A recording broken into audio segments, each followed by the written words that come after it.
बिहार के मोतिहारी से एक ऐसी रोंगटे खड़े कर देने वाली खबर सामने आई है जिसे सुनकर आपकी रूह कांप जाएगी। नशे की लत इंसान को किस कदर अंधा बना देती है, इसकी बानगी मधुबन प्रखंड के गरिया गांव में देखने को मिली। यहाँ एक शख्स ने शराब के पैसों के लिए न केवल एक बेजुबान कुत्ते की जान ली, बल्कि पूरे गांव के साथ जो घिनौना मजाक किया, उसने सबको अस्पताल पहुंचा दिया। मोतिहारी का गरहिया गांव, जहां आज सन्नाटा और दहशत पसरा है। यहाँ के रहने वाले मंगरू सहनी की एक घिनौनी करतूत ने पूरे इलाके को सन्न कर दिया।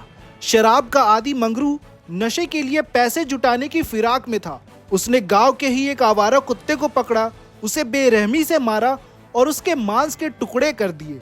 कड़कड़ाती ठंड का फायदा उठाकर उसने इस मांस को खरगोश का गोश्त बताकर गांव वाले को बेचना शुरू कर दिया। लालच और धोखे का जाल ऐसा बुना गया कि गांव के करीब 15 लोगों ने 1000 रुपए प्रति किलो की दर से ये मांस खरीद लिया। ठंड के मौसम में लोगों ने इसे बड़े चाव से पकाकर खाया, लेकिन खुशियां जल्द ही चीख पुकार में बदल गई। मांस खाने के कुछ ही घंटों बाद बच्चों से लेकर बड़ों तक सबकी तबीयत बिगड़ने लगी।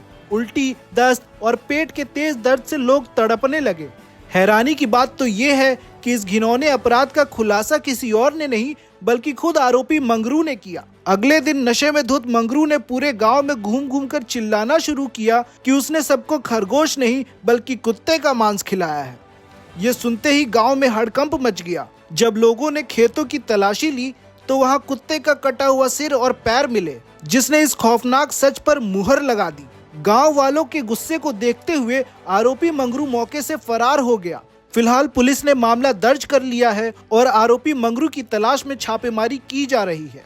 बीमार लोगों का इलाज चल रहा है, लेकिन गांव के लोग इस सदमे और डर से बाहर नहीं निकल पा रहे हैं कि उनके साथ इतना बड़ा छल हुआ। शराब की तलब ने मंगरू को इस कदर हैवान बना दिया कि उसने न सिर्फ एक बेजुबान की जान ली, बल्कि 15 परिवारों की जिंदगी को भी खतरे में डाल दिया। पुलिस अब अवशेषों की जांच कर रही है और सख्त कार्रवाई का भरोसा दे रही है, लेकिन इस घटना ने पूरे समाज को सोचने पर मजबूर कर दिया है।